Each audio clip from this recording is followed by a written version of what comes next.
Hello, today I'm doing a review of Mr. Sunshine, like that.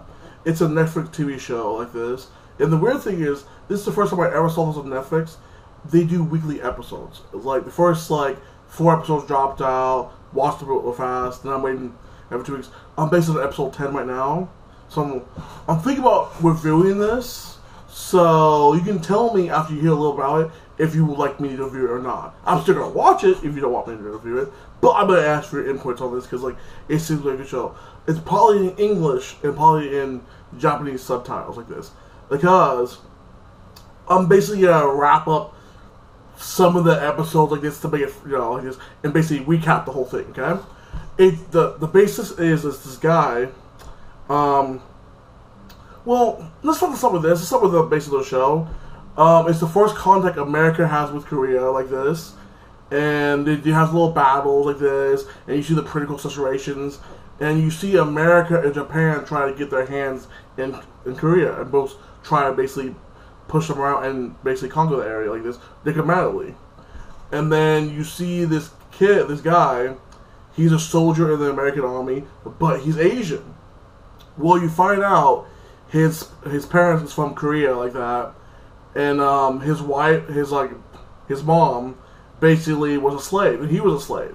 And one the freaking master like that, the lords of the lands, saw his mom and kind of wanted to get with his mom, and he asked the Lord, hey, I want you to be that woman to my thing. And the guy's like this, she's married. He's like, get with the husband.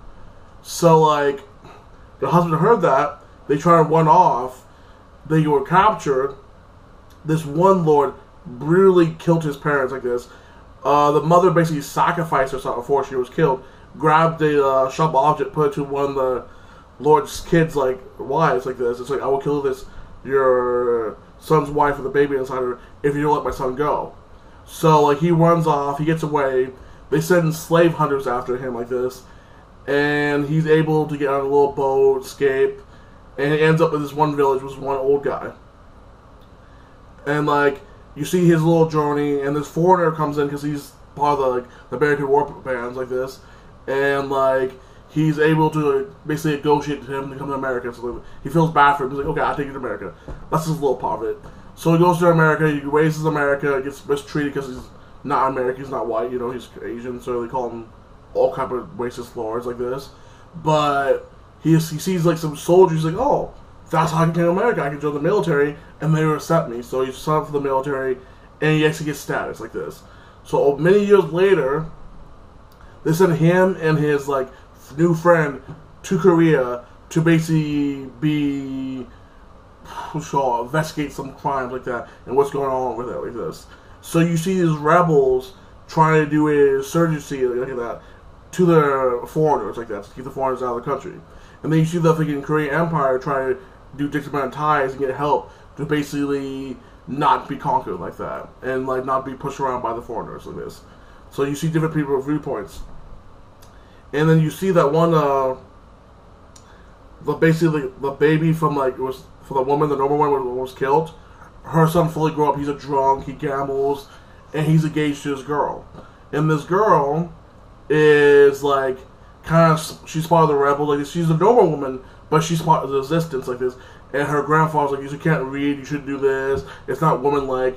And you're being very disrespectful. You need to get married and be a proper woman. But she wants to be free like that. So you see her struggle with it too like that. So I was like, oh, this sounds good. And then you see this one guy. I'm so bad with names. I'm going to call him like this. Basically, he's Japanese samurai like this. And he's a thug for hire like this. He works at this hotel.